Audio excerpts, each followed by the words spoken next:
Bonjour Mathieu, bonjour à tous. L'enquête se poursuit en Mayenne où l'adolescente disparue lundi après-midi a été retrouvée. Retrouvée choquée mais vivante, elle s'était réfugiée dans un restaurant de Sablé-sur-Sarthe à une dizaine de kilomètres de la zone où elle était partie faire son jogging.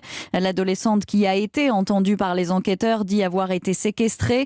Selon nos informations, une camionnette blanche conduite par deux hommes a été identifiée à Sablé. Elle aurait pu servir à transporter la jeune fille. Ce témoignage, je le dois à toutes les victimes, a déclaré François Hollande lors de son audition au procès des attentats du 13 novembre. L'ancien président était cité comme témoin par une association de victimes. Le groupe État islamique ne nous a pas frappés pour nos actions à l'étranger, mais pour nos modes de vie ici même, a-t-il assuré.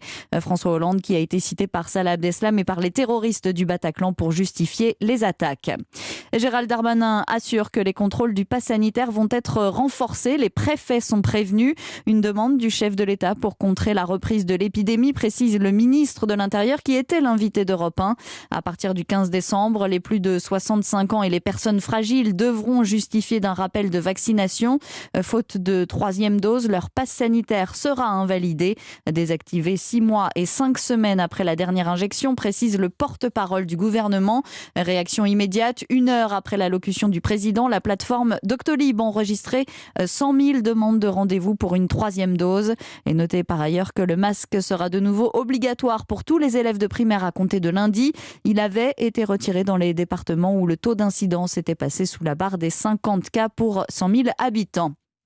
Pôle emploi va intensifier le contrôle des chômeurs après les annonces d'Emmanuel Macron, plus 25% spécifiquement sur des secteurs en tension. Le chef de l'État a assuré hier que les demandeurs d'emploi qui ne sont pas en recherche active verront leur allocation suspendue, mais aucune modification réglementaire ou législative n'est envisagée. Le médiateur de l'énergie se dit pour un droit d'accès minimal à l'électricité pour les foyers les plus précaires. Il évoque un produit de première nécessité. Chaque année, entre 200 et 300 000 foyers voient leur alimentation coupée en raison d'un impayé. La crise des migrants à la frontière entre la Biélorussie et la Pologne constitue une situation intolérable. Réaction de l'ONU qui demande des mesures immédiates. 3 à 4 000 migrants sont massés depuis plusieurs jours dans une zone boisée sous des températures glaciales, bloqués par des rangées de gardes-frontières polonais. Les Européens accusent la Biélorussie de leur avoir délivré des visas et de les avoir acheminés à la frontière. Karim Benzema ne sera pas exclu de l'équipe de France. Il est condamné dans l'affaire de la sextape. C'est ce qu'assure le président de la Fédération française de football.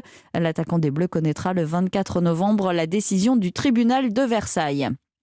Et puis la joueuse du PSG, Aminata Diallo, a été placée en garde à vue. Elle est entendue au sujet de l'agression de sa coéquipière Kéra Emraoui, l'internationale française du club de la capitale. Aminata Diallo était présente au moment des faits. Elle n'a, pas été victime de violences physiques.